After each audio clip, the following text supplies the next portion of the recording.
This is the ERP Advisor. Today's episode, Emerging Threats to Your ERP, Confronting the Dark Side of AI. Hello, everyone. Thank you so much for joining us for today's webinar, Emerging Threats to Your ERP, Confronting the Dark Side of AI. Shawn Windle is one of our speakers for today. Shawn is the founder and managing principal of ERP Advisors Group based in Denver, Colorado. Shawn has around 30 years of experience in the enterprise software industry, helping hundreds of clients across many industries with selecting and implementing a wide variety of enterprise solutions. His podcast, The ERP Advisor, has hundreds of episodes with tens of thousands of downloads and is featured on prominent podcast platforms such as Apple and Spotify. James McQuiggan is our other special guest joining us today. James is a 20-year security veteran and security awareness advocate for KnowBe4, as well as a part-time faculty professor at Valencia College. James has achieved many certifications identifying him as an expert in the fields of cybersecurity and security awareness. James previously worked as a product and solution security officer, information security analyst, and a network security engineer for Siemens, where he consulted and supported various corporate divisions on cybersecurity standards, information security awareness, and securing product networks. On today's call, James and Shawn will explore the cybersecurity risks of AI, especially as cyber criminals become much more sophisticated. Welcome, James and Shawn. Thank you. Great to be here.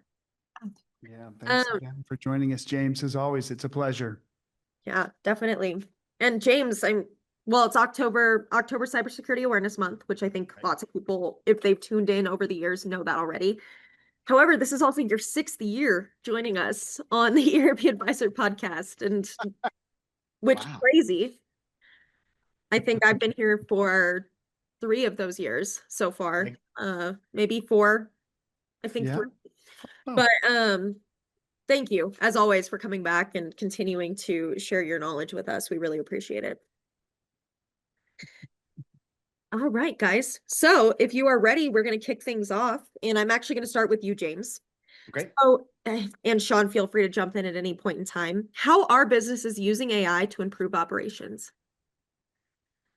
Well, yeah, when it comes to what businesses are doing, but first of all, yes, thank you very much for having me back for the 6th time. I guess I haven't scared you off well enough or made you groan bad enough with all the dad jokes over the years as well. So it's an honor and for me, a privilege to be able to chat with you again, Shawn, this year. And yeah, Cybersecurity Awareness Month.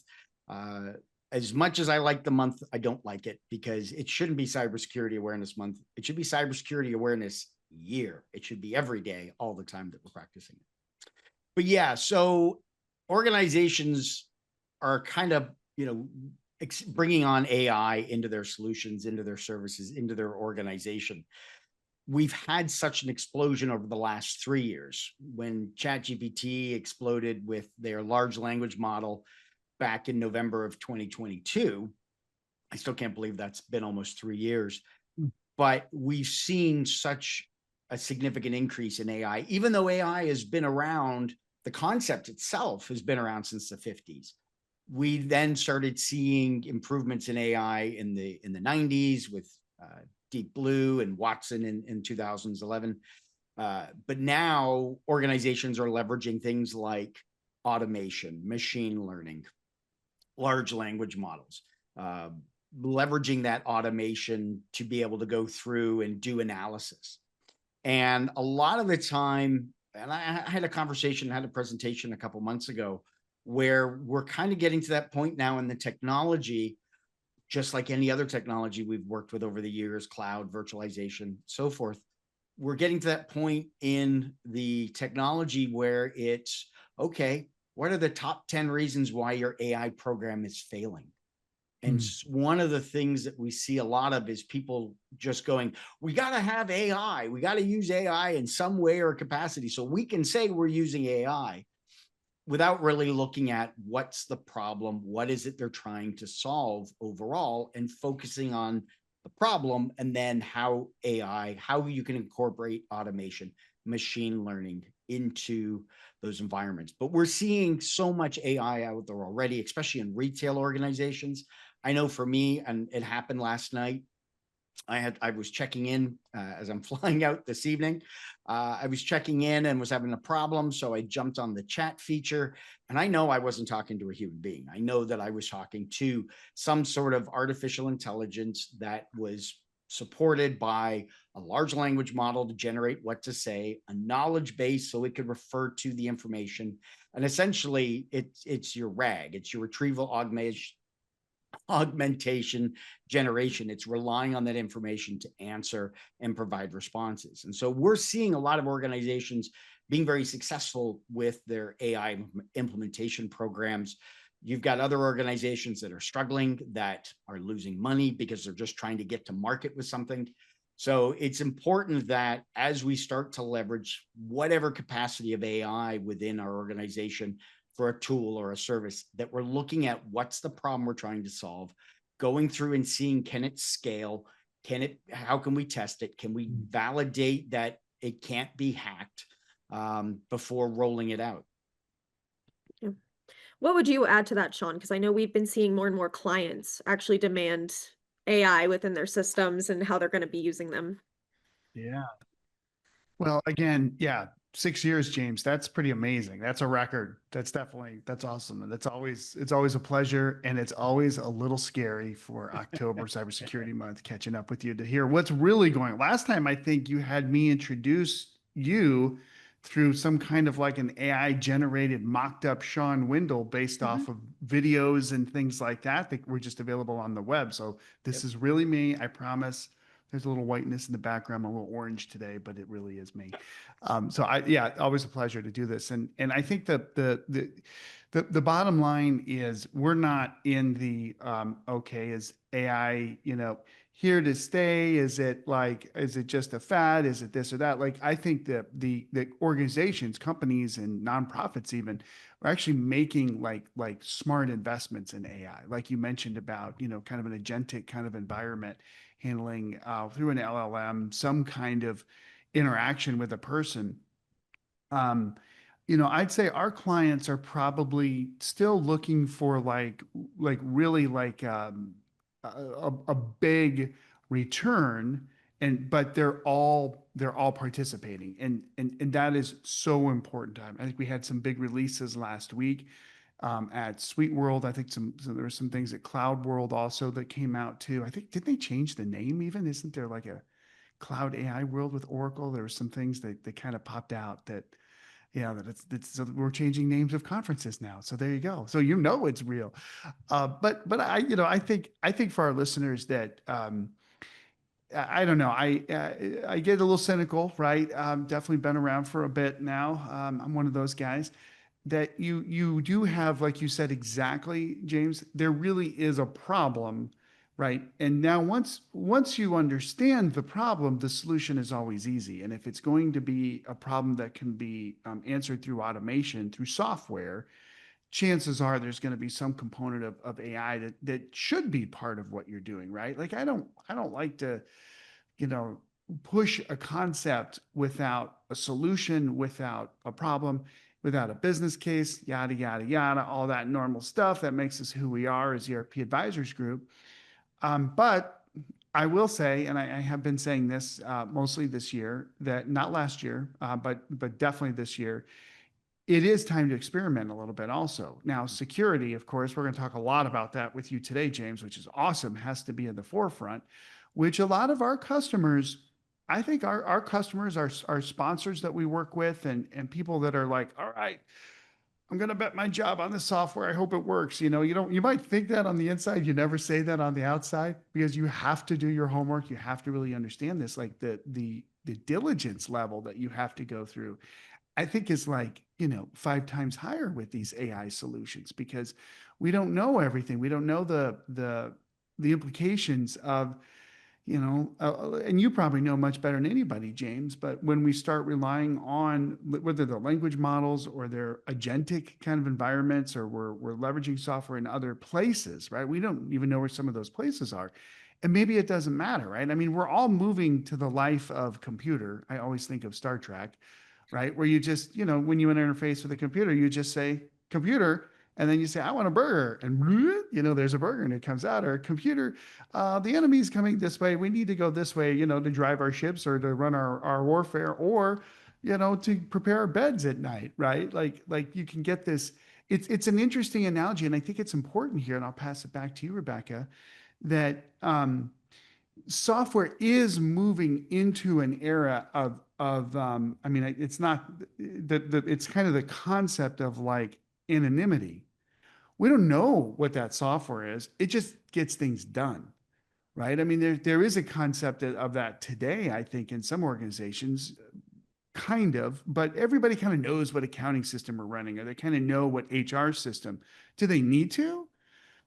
Not really. I mean, if it all just kind of works and it does what, the computer's supposed to do, it won't. We will move away from that and I see it with all the announcements with X, watching some of their work they're doing with these ginormous manufacturing facilities. If you look, of course, with NVIDIA, with like, it's really like these GPUs getting out distributed around. I'm covering a lot here in this one answer, but I can see a world where there is just this like, I don't even think there's a word. It's not federated, democratized. There's these different concepts that comes out, but it's almost just like anonymity, meaning the software has no name anymore. It has no label. It just does things. So that's way off in the future. But I think for today, you do need to know what you're doing, who you're doing business with, where your data is going, what models are the basis. So even if you're using ChatGPT with Walmart and starting to shop and do all these things, and here's my credit card number, and okay, well, this other agent's doing business on behalf of this agent, and whoa, wait a minute, what's happening? It's not quite the Matrix. But that's a big kind of broad setting that I would just set out there for the call here. And I would love, James, as we go through the questions that we have, tell us about some of the things you're seeing around the risks and the handlings too. That's what I love about our Cybersecurity Month discussion is it's scary, but it can also be handled. The risks can be handled. So I'll set with that. Yeah. Yeah, and we'll definitely talk about that as we go on later in the call. As somebody who spends a lot of time reading about vendor strategies, I wrote an article about that. Charlie's actually going to share it in the chat so that if anybody's interested in what the vendors are doing, as we dive into this next question, which is really, Shawn, coming to you, what should businesses be looking for in their ERP vendors' AI strategies, especially as we're going to start diving into some of the things that make it scary, but also really exciting? Yeah. Well, there's probably three things that I would say. I mean, first off, you got to have one, right? Like if you have an ERP vendor that's not talking about AI, you're probably, I'm even trying to think of some of our legacy vendors, the messaging that they have, all of them have an AI message, right? It is just like cloud in that concept where cloud was, I don't know, 10, 15 years ago, probably before I started ERP Advisors Group, really, maybe 20 years. It's such a prevalent technology concept. Let's just leave it at that level. It's a concept, right? That everybody has to have an answer for that because investors are asking, and certainly prospects are asking, regulators. Like, I mean, everybody's kind of asking now, okay, what are you doing for AI? Like, okay, what are you really doing? Versus like, yeah, what are you doing? Or like, hey, we've been on you forever on your software platform and we need to know where you're going in the future. Like, what's your AI strategy? So they've got to have one. And I think most do. But the second thing is, what is really the kind of the philosophical approach to AI, right? Is it sort of like there's a spectrum? There's like the excuse the expression, but a techie beanie weenie level. I don't know. I just kind of thought about that. I think I hadn't used that phrase in a long time.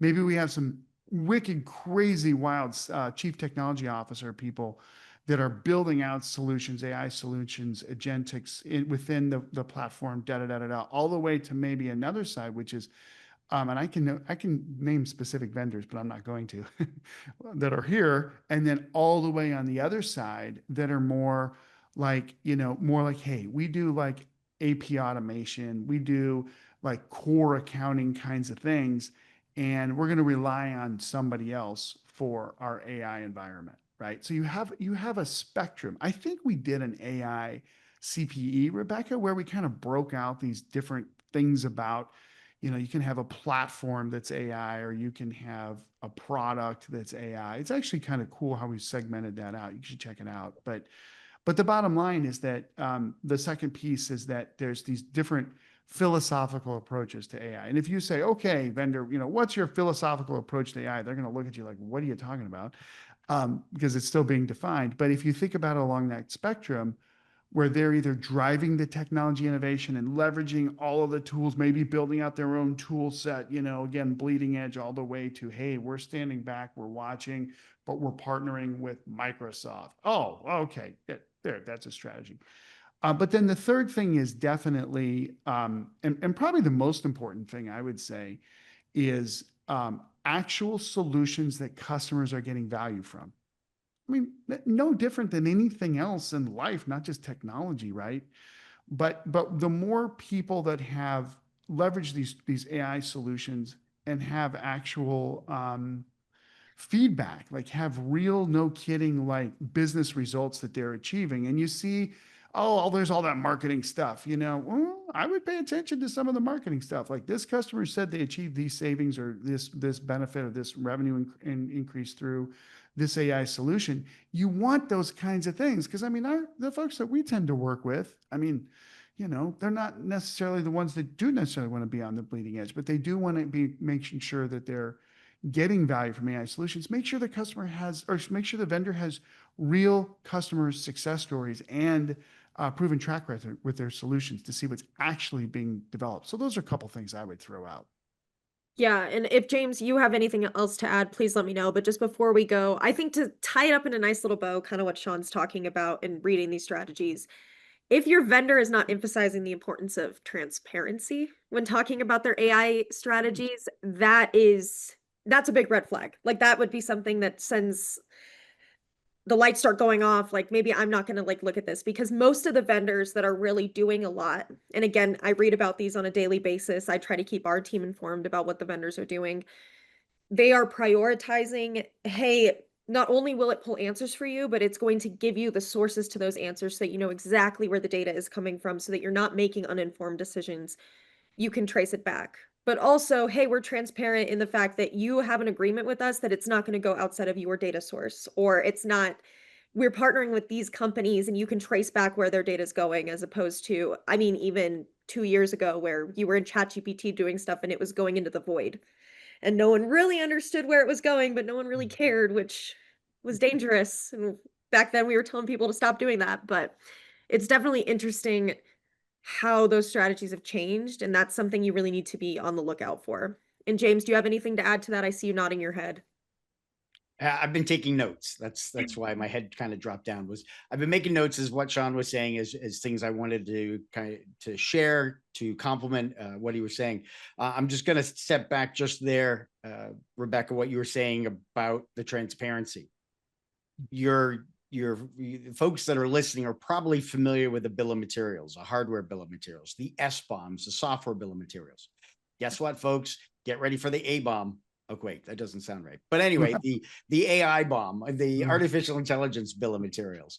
What does that look like when you're developing a product? How do we know what you've got in it? And yes, going exactly back to transparency, you're also aspects of security, compliance, looking at governance, looking at, the capabilities is what we see in the marketing, but what is the governance that goes around that? What is the transparency? What is it comprised of?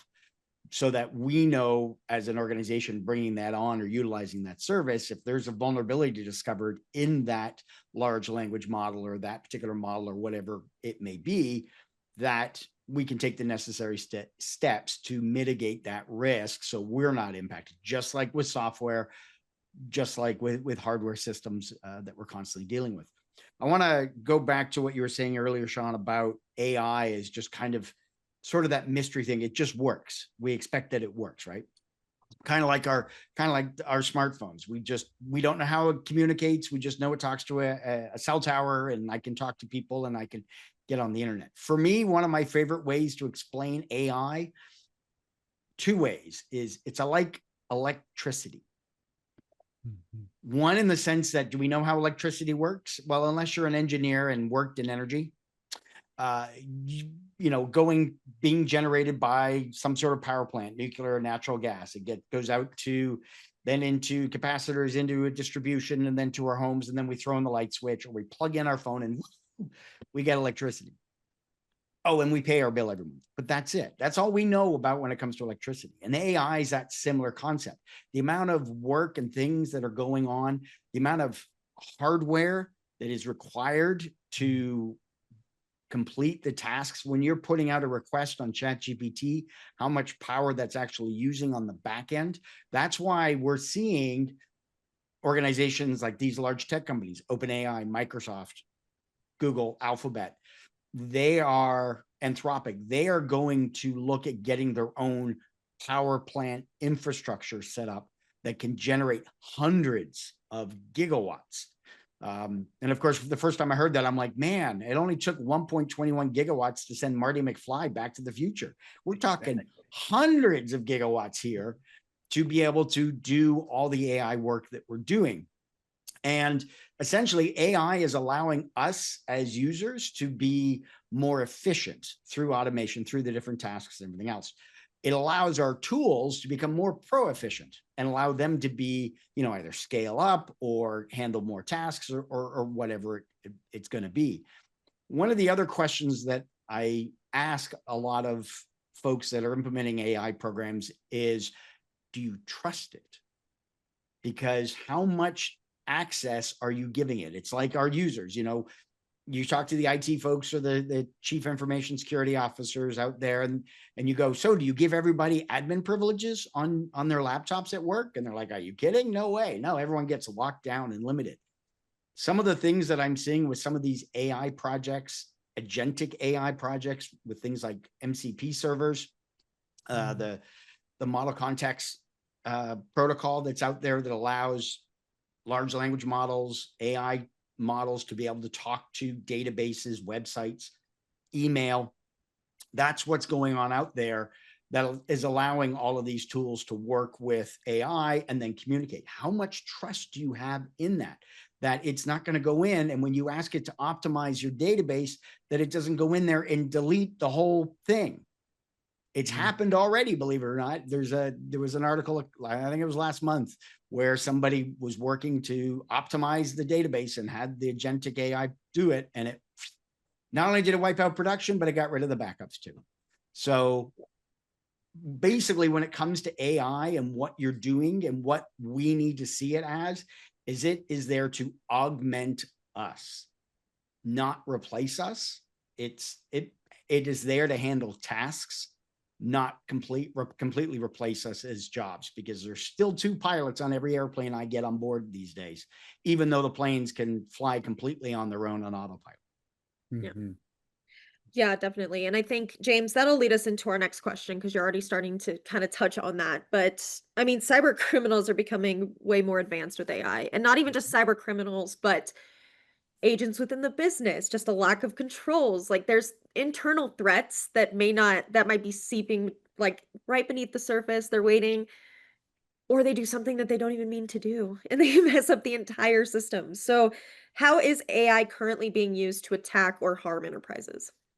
Well, it's the attack, just like any other tool or technology, it comes from both ways. It comes from inside and it comes from outside. And there's been significant studies done that are showing that more than half the people in an organization are using some type of shadow AI to help them with work. They recognize that AI allows them to work faster, work better. I mean, for me, I'm leveraging AI with what I do on a daily basis with large language models for research. It helps get rid of white page syndrome, where you're staring at a blank Word doc thinking, okay, what can I write about? Well, going through and using a large language model, getting it to ask me questions, having a discussion, I then get to a point, it's like, oh, now I can start writing this article. I've got a good basis. Allows me to be more efficient with writing. For people with inside organizations, they want to work better, and it's a lot easier just to get ChatGPT to ask me the question. But we've seen instances where doctors have uploaded patient confidential information to get a letter written for the insurance company. You've had executives upload strategy information to the organization that they were using to have it create a PowerPoint presentation. you had coders, developers that uploaded code. Yeah. I mean, it was a number of years ago, but I have no doubt it's still happening to help find the vulnerabilities. So that's the inside. That's us working for the organization. Externally, we're seeing cyber criminals leveraging with ransomware attacks and with large language models in a couple different ways. So they're using essentially, they've got code. So when they launch a ransomware attack, one of the things it's doing is it's having the large language model write the code to continue the evasion of the antivirus software that you would have on your system or on your servers or on your network. It's discovering what's out there and goes, oh, it's product X. Okay, all right, rewrite the code to evade this, and it's already got that.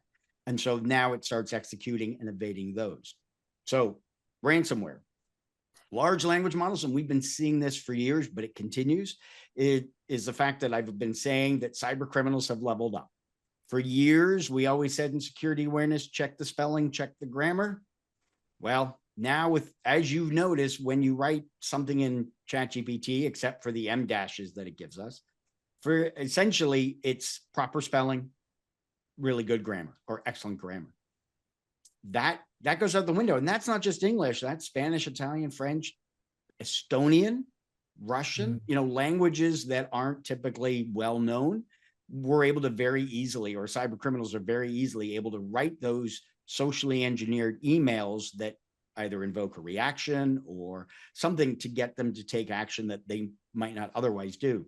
They're getting more crafty with the deepfakes. And we talked about deepfakes last year, and it's still ongoing. We're still dealing with and still seeing events happening where they start off with a text message where, it says, I've lost my phone, or I'm using somebody else's phone because mine broke or it's dead or whatever excuse, to convince you that it's really your executive, your CFO, or whoever it may be.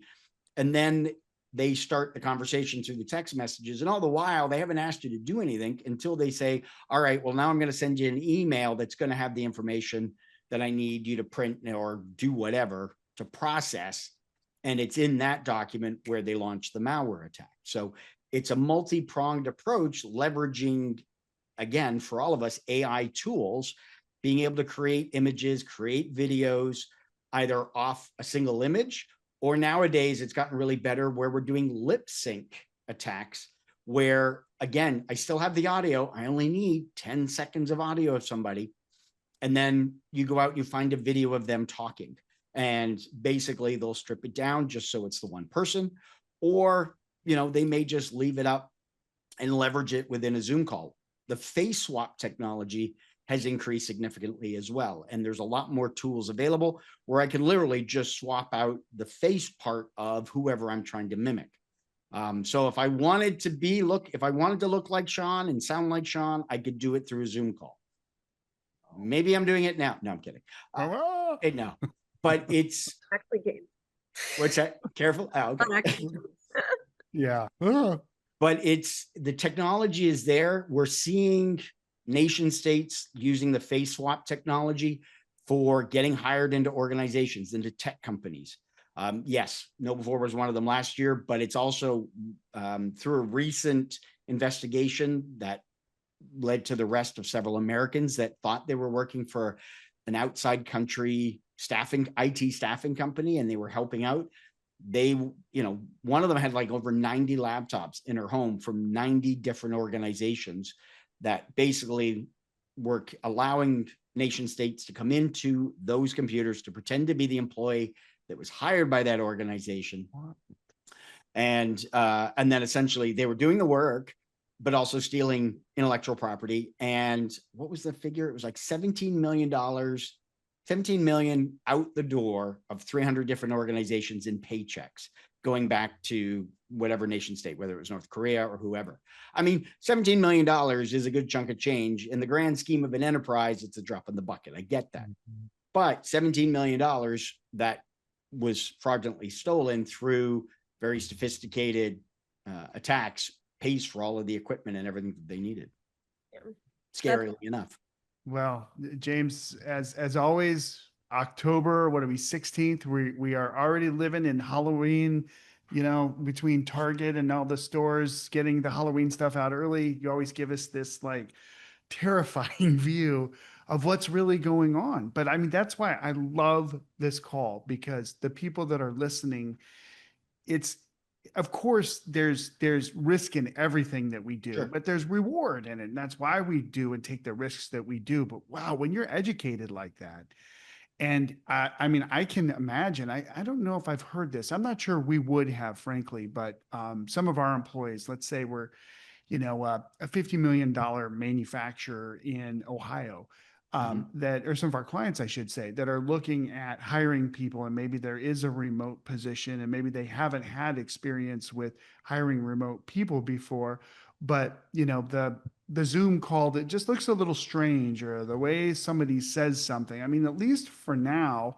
it seems like there's indicators. I mean, there might be some indicators to look for, but what are those things? I'm just going to ask you that, James, that are sort of like the tell signs, if you would, of like, wait a minute, what is, this is like some AI kind of thing. What would you say?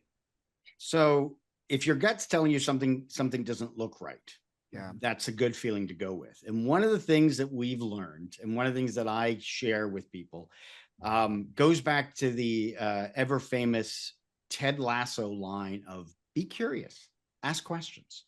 Yep. And essentially what I mean by that is, and I'll give you an example. We had somebody that after the fact was trying to apply for a job. We knew that it was a North Korean, and they said they were born and raised on their resume, born and raised in Dallas, Texas. And the question, we were asking several questions, technical ones. They were doing fine with those. And then we decided to ask, where's your favorite place to eat in Dallas? A bit of a pause. And they said their mother's. And we're like, okay, all right, we'll give you that one. Not bad. Yeah. And being from Dallas, Texas, it was like, okay, well, the Cowboys are really having a rough time this year. And there was a bit of a pause. And then he came back and said, yeah, they're having a rough time getting those cows back into the barn. And you can live in Dallas all your life and not go to a Dallas football game, but the Cowboys are the football team. And so we knew at that point that was the nail in the coffin. All right, we're done. There's actually a fun video, and I show it in my presentations, of somebody, he works in HR, and he recorded the interview, or part of the interview, with one of these people that was doing a face swap, and it didn't look right. And one of the things they said was, put your hand up in front of your mouth or over your face, because what it does is, as the software, it's working with a 2D image, it's drawing the face on your skin. So when you put a hand in front of it, it ends up drawing on there. Now, I have heard, I haven't seen it yet, but I have heard that there is software different than what I'm using that can bypass it. It recognizes that there's a hand, because usually you can look at the sides of the faces and the stitching. It's kind of where the face swap is lining up with the real face. Sometimes you might be able to notice something there. But the kicker is, when it comes to Zoom and team calls, tell me you haven't had one that wasn't a bit glitchy, where there's something that just, they stop moving and then they kick back in. Those kind of things are regular. So it comes down to us as the human, our intuition. If something just doesn't seem right or something seems off, be curious, ask some questions, try to see, or find out if there's another way to verify who they really are. If they're going to be remote, I haven't seen anything specific yet, but something where they could go to, a third party, where they could be, like a notary. Somebody could validate, yep, saw their driver's license, this is the person, it's really who they are. Because usually it's take a picture and send it in. Well, I can Photoshop that.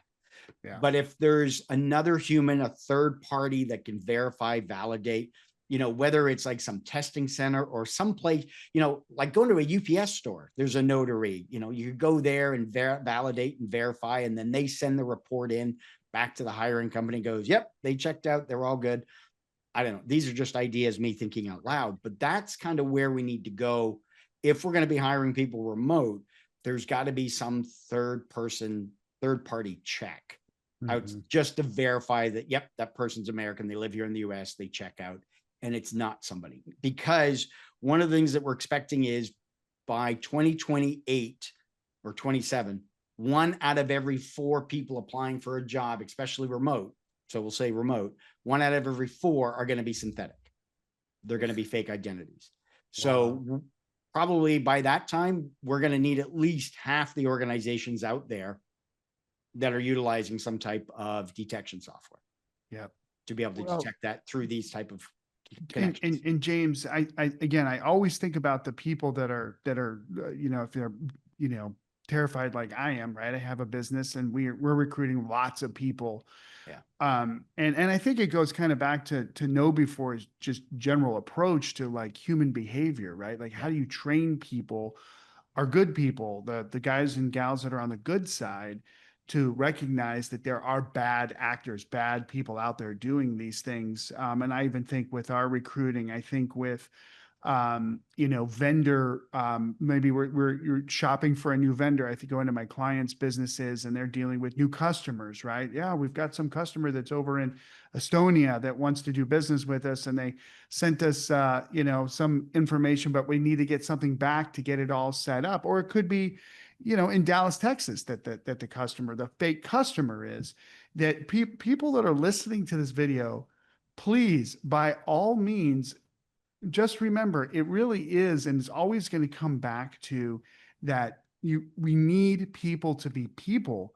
We need you to apply human judgment to everything that we're doing, probably more so now than we ever have. So it's like this dichotomy of, oh, AI is going to take over the world.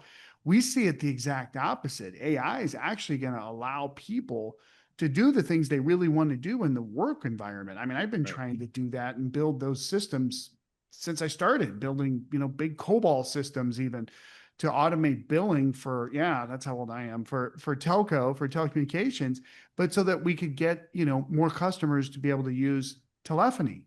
That's the purpose of information technologies, to help people to become more effective and efficient in life. It's not to replace people, but I just hadn't thought about this angle till you said that James, that there's almost like this need in the workplace for even more training, more understanding as AI, which again, it's a great analogy that it's electricity. It's not a specific thing. When you buy a software product, you're buying it and it's AI baked, backed. Right. It's the AI is baked into it, right? It's just like computing processing. You don't worry about the GPUs and all that stuff. It just does it.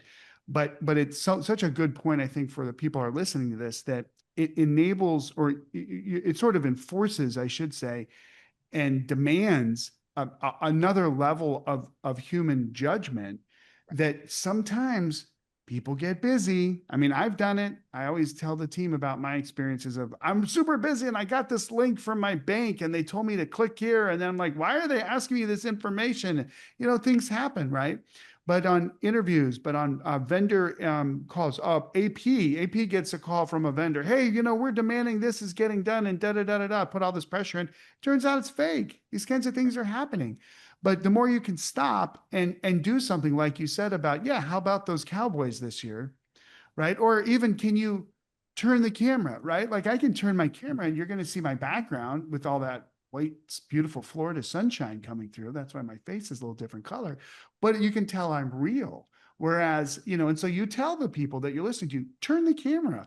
We had a gal we met on an interview line, on our interview recruiting line.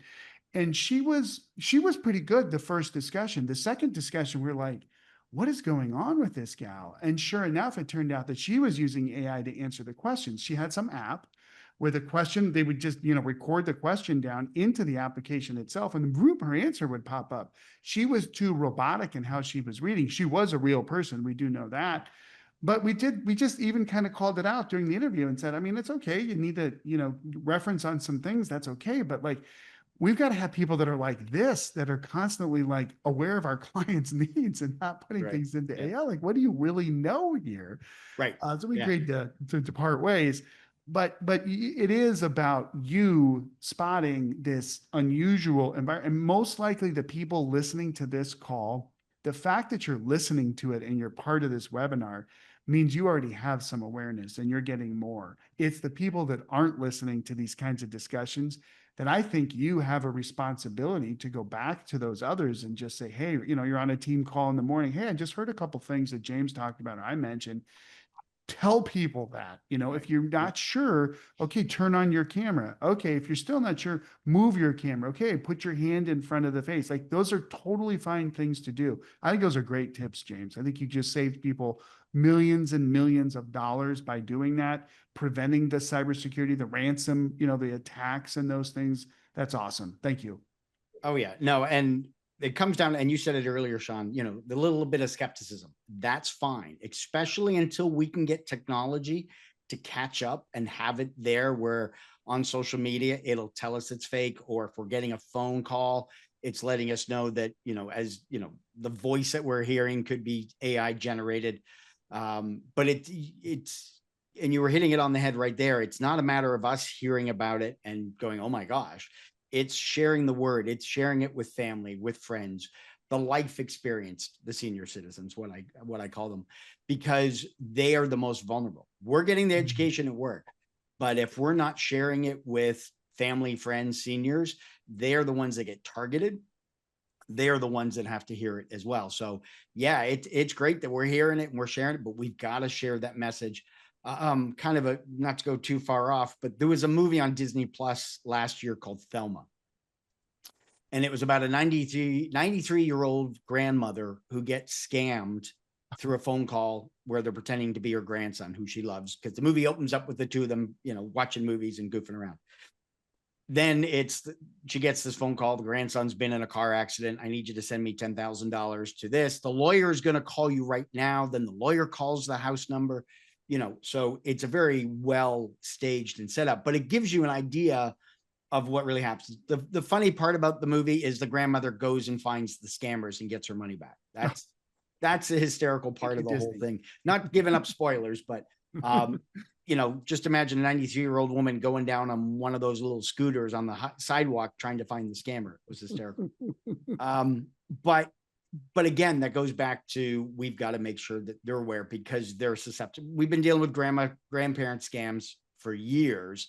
And so the fake identities, that all goes in with the deep fakes, the social engineering, the pre-texting, all of that to try to gain access into an organization.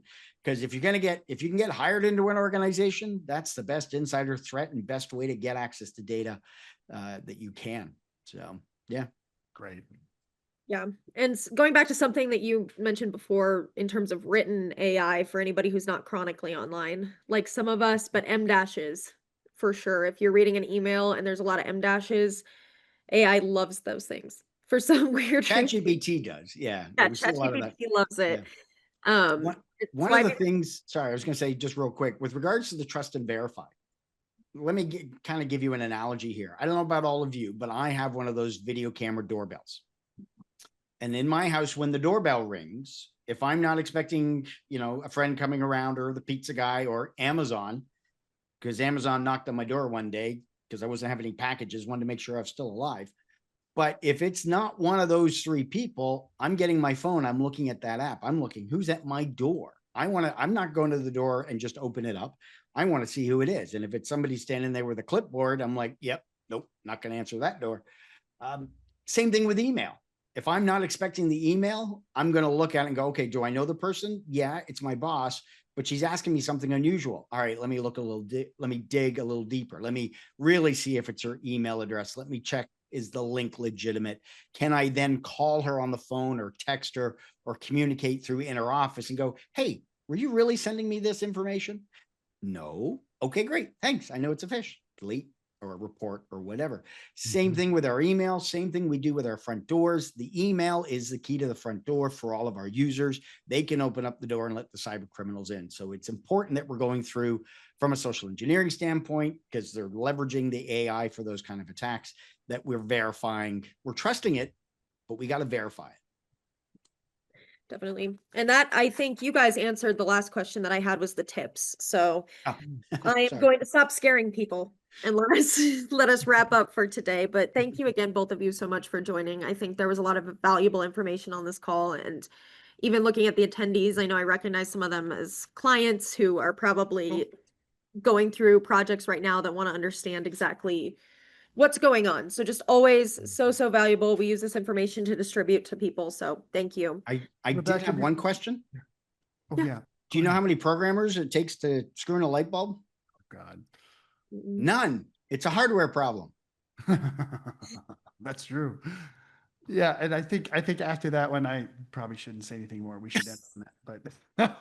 But I will say too that again, we really appreciate everybody joining. And Rebecca will certainly close us out. And James, as always, there's hope. There's always hope. Oh yeah, humanity will come through. Yeah, That's right. Just Humanity watch will the come Terminator through. movies, right? Knock Yeah. on wood.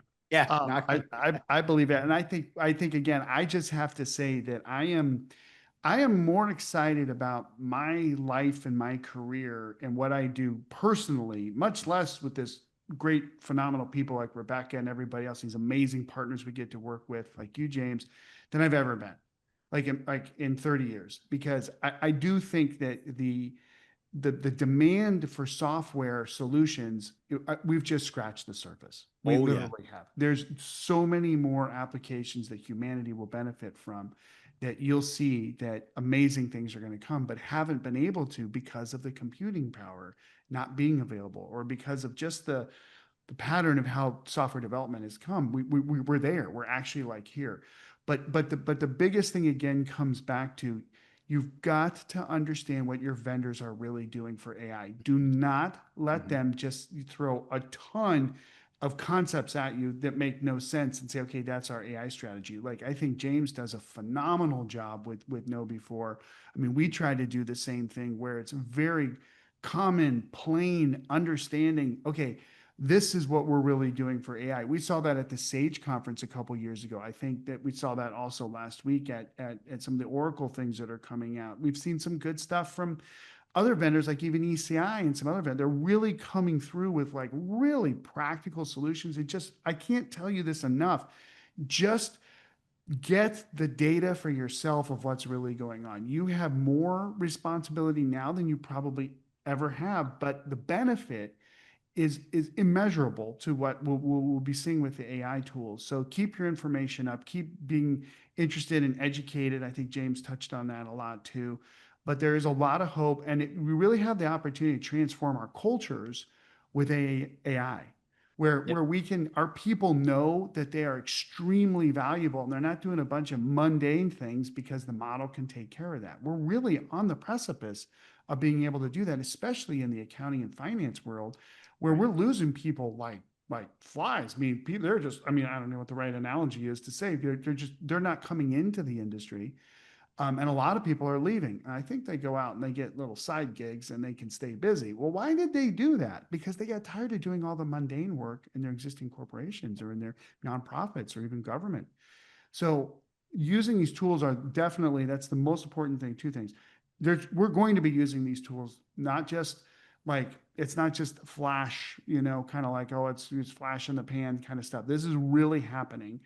And two, if you are prepared, you will soar from a culture perspective by having the right solutions in place, applying some of the common things that you said, James, and really creating, like, we're really into our Best Place to Work awards. We've been fortunate to get that several years in a row. And I mean, even as we look at our AI solutions, how can we leverage our existing vendors and what they're doing to just make things better for people? I think at the end of the day, that's what it's really about. And if you're not doing that, don't just do some science experiment, like make it better for people. Right. Yeah. Next year, I'll leave with the teaser for next year. Next year, we're just talking about software development. Next year, Shawn, we'll talk about agentic AI in more depth and vibe coding. Yeah. Where you basically give it a prompt and it makes the program for you. Yeah. Yeah. I'm excited. I'm curious. They're talking about that a lot with the vendors, that it's not quite here, but I've been reading about it. Yeah. So I've already been using vibe coding to automate some applications that and things that I do. And now working with agentic AI to do similar things as well. So. Nice. Good. Well, on that note, on an exciting note, thank you again, everyone, for joining us. If you have any questions that you weren't able to ask during this call, please do reach out to us. We're always available and James and Sean's information is available through Zoom. So if you have any questions, need to email them, please let us know. And be sure to join us for our next webinar, which is scheduled for Thursday, November 20th. 5 key best practices from successful ERP implementations, where our special guests will discuss how they have succeeded by applying implementation best practices over hundreds of ERP implementations and countless hours of advisory services. We actually have a client that will be joining us on that call, a very special surprise guest that is very excited to share their own experiences. So I highly recommend joining, and you'll get a very unique perspective that we don't always get to see when a colleague gets to talk about their experiences. And please go to our website, erpadvisorsgroup.com, for more details and to register. ERP Advisors Group is one of the country's top independent enterprise software advisory firms. ERP Advisors Group advises mid to large-sized businesses on selecting and implementing business applications from enterprise resource planning, customer relationship management, human capital management, business intelligence, and other enterprise applications, which equate to millions of dollars in software deals each year across many industries. This has been the ERP Advisor in partnership with KnowBe4. Thank you again for joining us. Thanks, everybody. Yeah, thank you, James. Bye-bye. Thank you.